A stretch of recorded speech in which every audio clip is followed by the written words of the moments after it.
Chuck Deacon's FAC Incorporated. I want to talk today about some advanced instructor techniques that are applied specifically and exclusively usually to the driving simulator. Again, this applies to all disciplines, the EMS, the fire, the truck, public works, any of those. It applies to all those. So these are teaching techniques that you're going to increase the retention level for your students. We have an instructor here. We have two students here. They're driving a scenario. It's an emergency response. The point here is to take your after-action scenario review away from being instructor-centered, where the instructor does more talking than the students, to student-centered, where the students do more talking than the instructor. Okay? Remember, lecture is 10% retention. Practical application is 65% retention. If the instructor can turn the students into teachers, it's up to 90% retention. So let's see how we can do here, how we do this. So she's in a scenario right now. She's driving the scenario. She's at the finish line right there. She'll turn and stop right here, pull over and stop. And we have a crash. So let's go back. Okay, and she's going to be stepping out of the car now. I'm jumping back to the beginning here, and we're going to go into the replay mode. Remember that the learning doesn't occur while the student's driving. All she was doing was reinforcing whatever driving habits that she's accumulated and driving in that fashion. The learning occurs in the after-action scenario review, and that's where you want to spend most of your time, right? Okay, so Jason, I'm going to move forward just a little bit here. Let me see if we got some material. So I'm going to fast forward. And here we go. And how about this intersection right here? So we're looking at this intersection. We're going to change the view so she can see herself as she performed. And here we go through the intersection. So Jason, as an instructor, what would you look at on her performance at this intersection? What would you want to talk about that she did or didn't do in this intersection? What did you see? Well, Michelle, I think you went a little bit too fast through that intersection, and you also weren't using your siren. Okay, now stop just a minute. If you notice, he's telling her what to do. He's right. I mean, it's 37 miles an hour and there's no siren, right? But watch the difference here. If you pause for a minute, now cover the same training points, but put them in a form of a question. Only ask question. Can you do that? Ask the question which you were asking about the speed. Michelle, how fast were you going through the intersection? 37 miles per hour. Is that too fast? Probably, but I did slow down before I went. Okay, that's good. Is there anything else? You see the difference of what's happening right now. She is now being engaged, and she's starting. Did you notice the first thing when he said, how fast were you going, or were you going too fast? What was the first thing she did?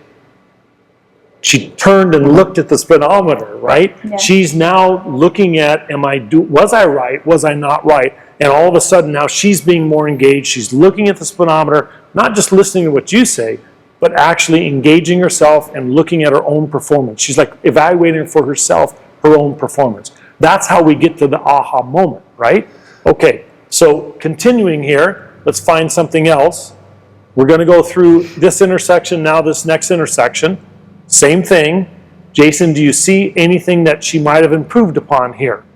So as she's driving, gets up to here.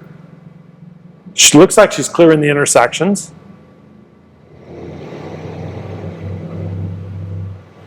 Okay. And how about in here? Do you see anything in here? Yeah, that speed's pretty high again.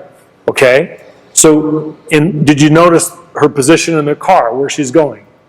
Oh yeah, not staying in the lanes very well. She's not staying in the lanes very well at all, and she has lights and sirens on. So usually lights and sirens mean we pass to the left to go to the left. So what do you want to tell her? I want to tell you to slow down and make sure you're passed on the left when you're using your lights and sirens and staying in those lanes. And if you do that, you can do that, but the retention now, all the studies tell us, lecture's 10%. So she's just listening, she's not engaged, she's not going through this. So now if you change it to questions, as she's driving here, ask her what she saw. When she's looked at it the second time, ask her what she saw in her performance. Okay, Michelle, what do you see going on here? driving very fast. Sorry, what did you say? I'm driving very fast. I Okay. look a little indecisive there on where to go. On where to go? Yeah, what lane to go into. Ask the question, why? Why were you indecisive there? I don't know if I don't trust this Amazon truck. I should have passed left. I'm not sure why I didn't. Okay. So she asked you a question. She said, I should have passed left.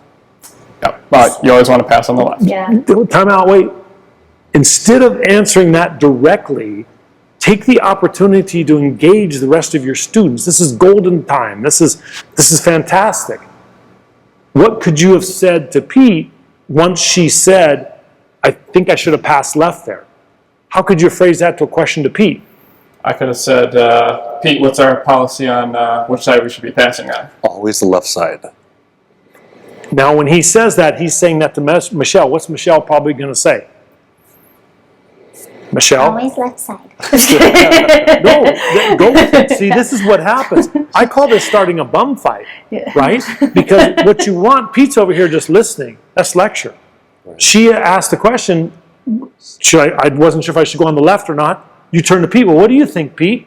Right. And Pete says, I think you should go to the left always. He said always. Do you always go to the left, Michelle? No. No? So she's going to tell him, really, Pete? Always?